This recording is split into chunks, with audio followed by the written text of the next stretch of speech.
We also restate that the government will invest the resources required to build a firm foundation for a better, inclusive, and transformed Kenya. Today, we flag off, as Waziri has said, 203 new vehicles allocated to the 47 counties for use by our education officials in the management, the supervision of our education across Kenya. A few months ago, I received a report from the Presidential Working Party on education reforms with a raft of recommendations to improve access, equity, and the quality in the delivery of education for all our children from primary school through to university, including a mechanism of how this would be achieved in a sustainable way and how it would be funded. We are already implementing some of the report's recommendations, and our lawmakers, and they are very ably represented here, are deliberating on the proposals that require both policy and legislative changes so that we can unlock the full effect of that report that was done by a huge body of professionals and done very well. It is our commitment that every child should have the chance to fulfill their potential and rise to the highest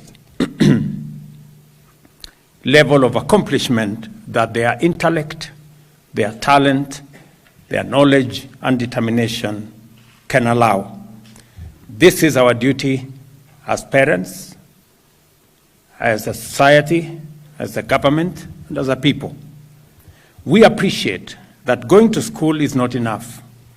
We have to make sure that children learn basic reading, writing, numeracy skills, and many other extracurriculum subjects which are the foundation of quality learning. To aid this objective, we have recruited 56,000 additional teachers, the largest number ever, but also teachers on their own are not enough to guarantee quality learning. They need support from the school, from parents, from society, and of course from government.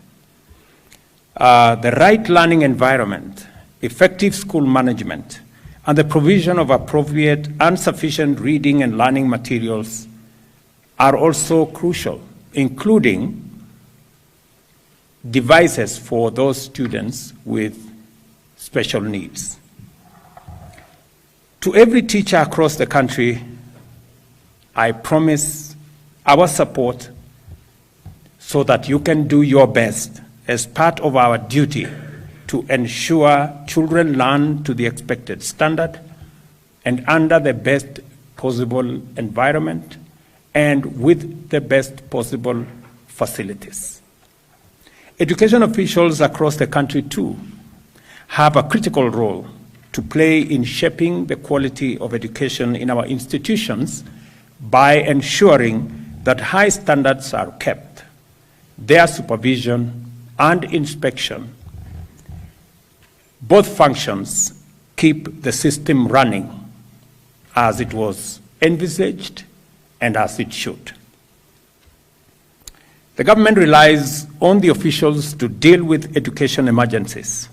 They are the first responders to any distress, threat, or crisis faced by learners or by teachers or by the school as a whole. They provide physical, psychological, and other forms of support that minimize danger to our children and to our schools. We are here to support our officials by providing the necessary resources they need to undertake these very necessary tasks. These vehicles that we are flagging up today will ensure the mobility and effectiveness, including the efficiency of our education officials. They will help to improve supervision and inspection services to all schools across our 47 counties, and we expect the officials to enforce school attendance by learners and teachers and map out the necessary support required in all our institutions. We also expect them to strengthen internal quality assurance and standards the government is developing with head teachers and principals in the context of the overall education curriculum. Education officials will also be able and be on the front line of the quality assurance and standard system the government is developing and perfecting continuously. Education officials should detect lapses in curriculum delivery and work together with the school leadership to deal with them and to look at how to build capacity in our schools, with our head teachers, and indeed for every learner as we seek to deliver the most appropriate and the most focused education. With examinations beginning next week, these vehicles will also improve the monitoring and distribution of examination papers across the country, and the examination period tests the entire education system and is one of the ways to ensure the system holds. What I'm saying here is that the opportunity we have next week is to test what our children have been going through, the learning they've gone through in the last 1 year. And I'm happy that it is no longer an all or nothing exercise. We are now looking at how to bring in competency-based education, that examination is not a do or die exercise. It is part of the exercise of learning. And that is why when Waziri informed me about what we are doing and what this exercise is all about, I wanted to come and provide a push so that our education officials know and understand that the reason why we have the largest budget this year for our education sector is because we have the single most important asset in the human capital of Kenya. And the best way to sharpen this human capital is through education and training and knowledge provision. And it is the reason why we are expending a lot of resources in this space, because we also know that through education, we can equalize the fortunes of all our children. It is the chance we have as society, through education, to make sure that all our children get the same chance at life. Irrespective of the community you come from, irrespective of the financial background of your parents, irrespective of the region you come from, the provision of education will give us as a society to provide a chance for all our children to have a good chance at life. It is the reason that I undertook that we will progressively ensure that we eliminate the gap that exists in our teacher-to-student ratio. We must give every child a chance to learn, and we must present them with the best possible opportunity to learn. And it is the reason why the government of Kenya will continue to deploy resources, even when we are constrained by many other factors, economic aspects, climate change issues. But this is the one thing we must always never lose focus, to give all our children a chance to be their best. Let me also say that it is the reason why this year we have improved our budget on matters school feeding, because many children in our informal settlement, in the pastoral areas, fail to go to school because there is no food at home. And sometimes they don't even have the energy to go to school because they haven't eaten something. And it is very important that our children don't lose the chance to go to school because there is a gap of a meal. It is the reason why we are improving our budget. I want to thank members of parliament.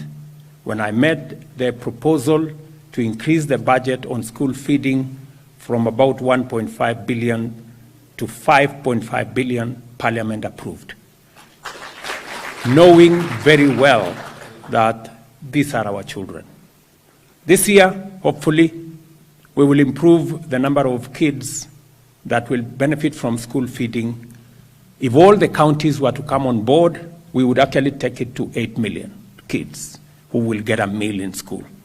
But working as national government, we are targeting 4 million. I did ask, and I want to thank the governor of Nairobi for coming through.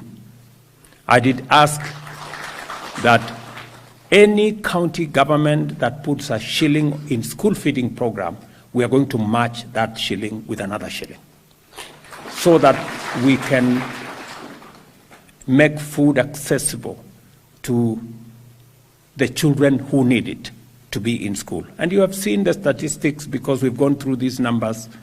Just by providing a meal in school, the numbers go up by 150%. Clearly indicating that a meal in school is making a difference in not just attendance in school, it also has an effect in school learning outcomes. So this is an exercise we must keep at it. Number two, it is also the reason why we are having a conversation with Parliament. I know there is a debate in Parliament with our members of Parliament on a matching fund for delivery of our junior secondary school classrooms.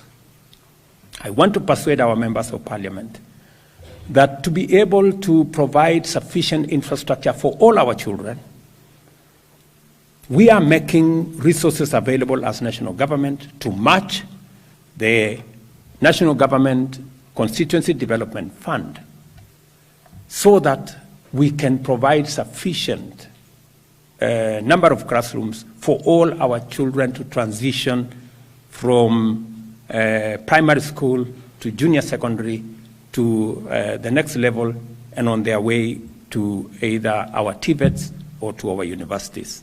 Again, I want to persuade our members of Parliament for us to work together in this space to deliver for the children of Kenya the opportunity for them to learn.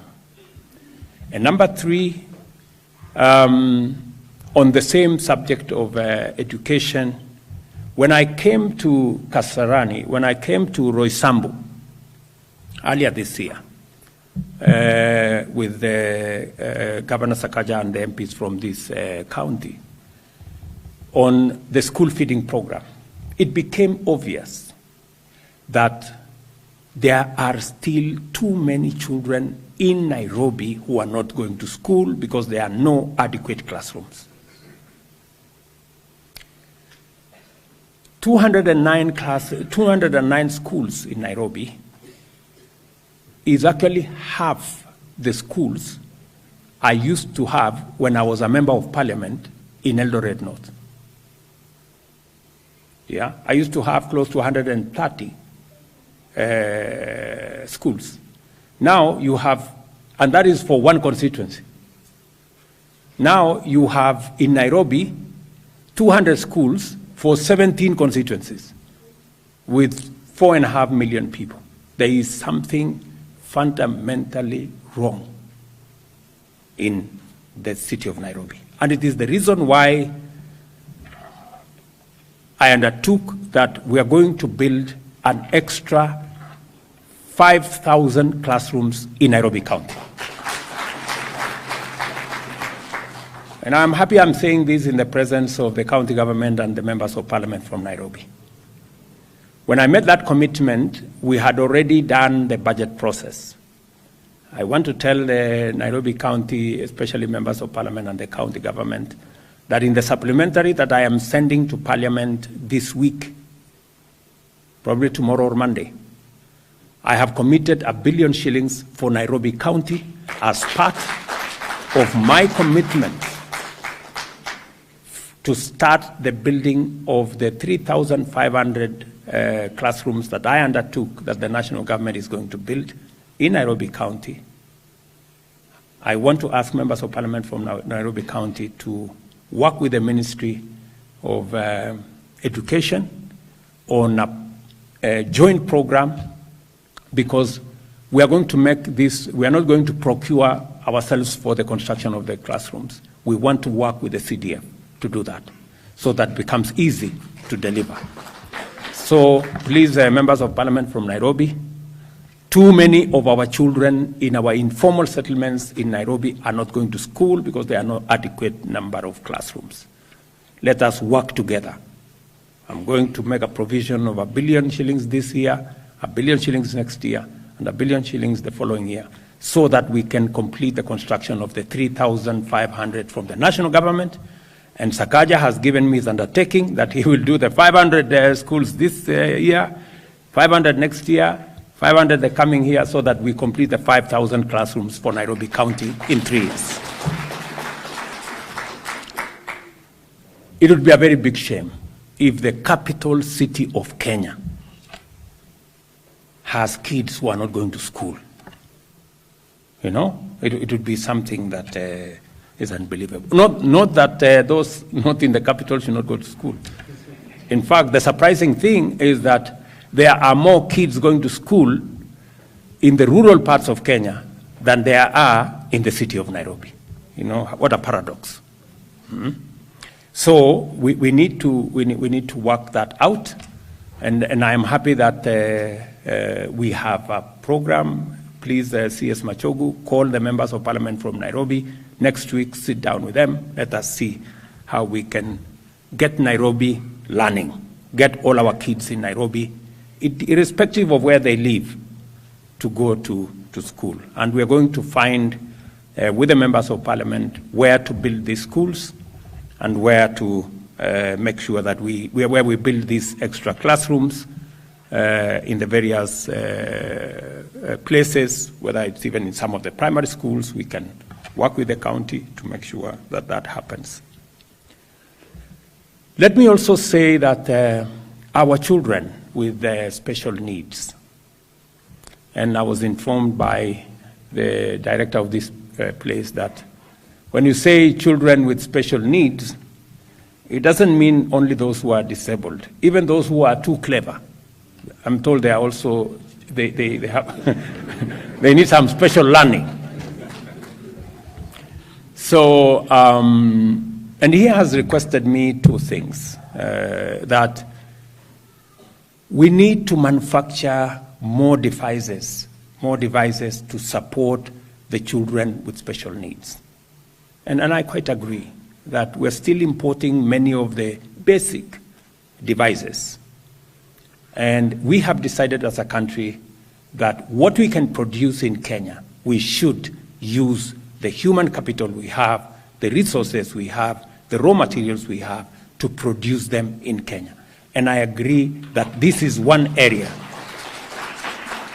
that we need to produce devices that are used by our children with special needs here in Kenya.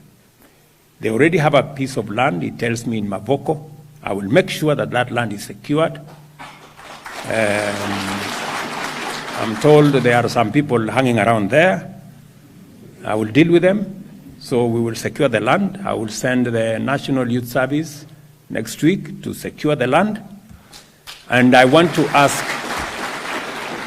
our members of Parliament who are here that I'm going to adjust my budget again. I will knock off a few things, including the travel allowances and many of the things that are in there, so that I can find 500 million shillings to give it to start the manufacture of local devices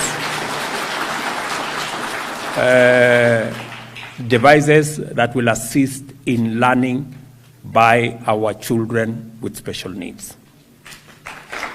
So, wabunge kina Meja Ndong mukubali. Mimi nitaenda nikate budget ya travel, tuweke 500 million ya wao wanafunzi. Na nitalete bunge kesho, so mujipange huko. Na mupitishe. Musipopitisha nitawashtaki kwa hawa watu hawa. So, and so prepare yourself. I'm going to instruct the National Youth Service to work with you so that we can put together the facility that will manufacture devices for our children who need them for special learning. And finally, as was said here by the leaders who spoke, we have challenges of land all over the country, and we're trying to align. We're trying what we must get rid of in the whole of this is impunity. We must get rid of impunity. We cannot allow impunity in Kenya. You know, we all must play by the rules. We are all equal before the law. And so the people who are willing to negotiate, they should negotiate and have a settlement. That is the best way to go about it. But the people who, using impunity, want to bring fake titles, seek entitlement to what is not theirs, that's not acceptable. So for the land that is in this institution, I am told some people have built flats around here on land that does not belong to them. So we are going to agree with them. We need the money to go and do the factory, so tutakata hapo, watulipe pesa. Market value. Sisi tutaenda, labda tuende tutengeneze factory ya kutengeneza devices ya watoto wetu, tutaongezea ile milioni 500 nimesema tutatoa kutoka budget, namna hiyo. So watu yako Bwana Karauri waambie, sisi hatuna problem, tutawafanyia evaluation, watuletee pesa, waendelee na maisha yao. Ama kama sivyo, mambo tu ni yale.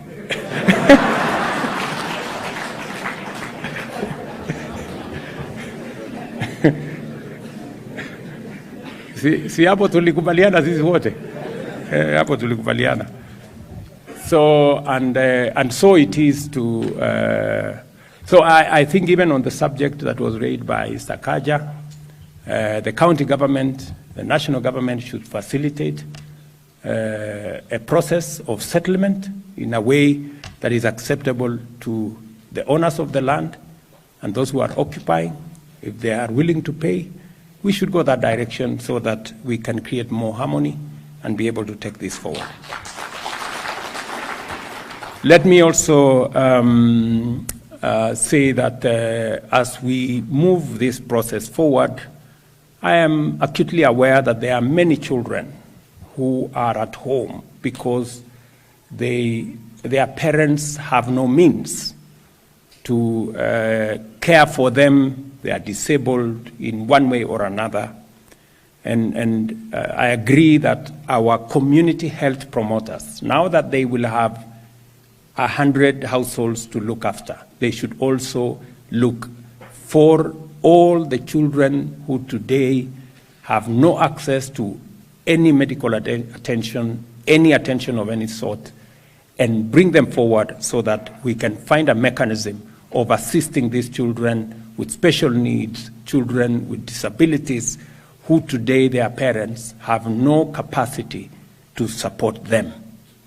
It is also the reason why we had to go on a paradigm shift in the delivery of our health delivery in Kenya. We had to do it in a different way. For a very long time, we concentrated on a curative mechanism, building bigger hospitals, equipping with more equipment. But it is proven that if we can do more prevention, we will have less hospitalization and less curative, expensive interventions. So the fact that we are moving to more promotive and more preventive mechanisms, working with our CHPs, reorganizing our primary health care, our dispensaries, our health centers, making them people-centric, bringing on board better public participation in the management, in all the other aspects, having committees of communities.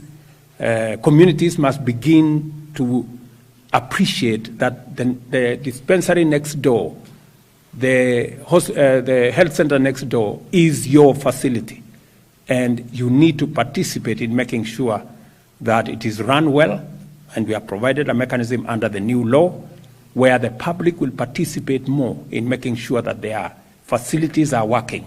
We have also ring-fenced resources for every facility so that it is not used for other things. It is used to make sure that the delivery of service in every facility is much more efficient, is better, is improved, and we will get the public to work around it as we build a healthcare system that leaves nobody behind. It will also eliminate the current problems we have, including the ones Esther was talking about. In hospitals where people go in car bills and nobody knows who is supposed to pay because they don't have the ability to. Going forward, every citizen of Kenya will have a health card. Every citizen.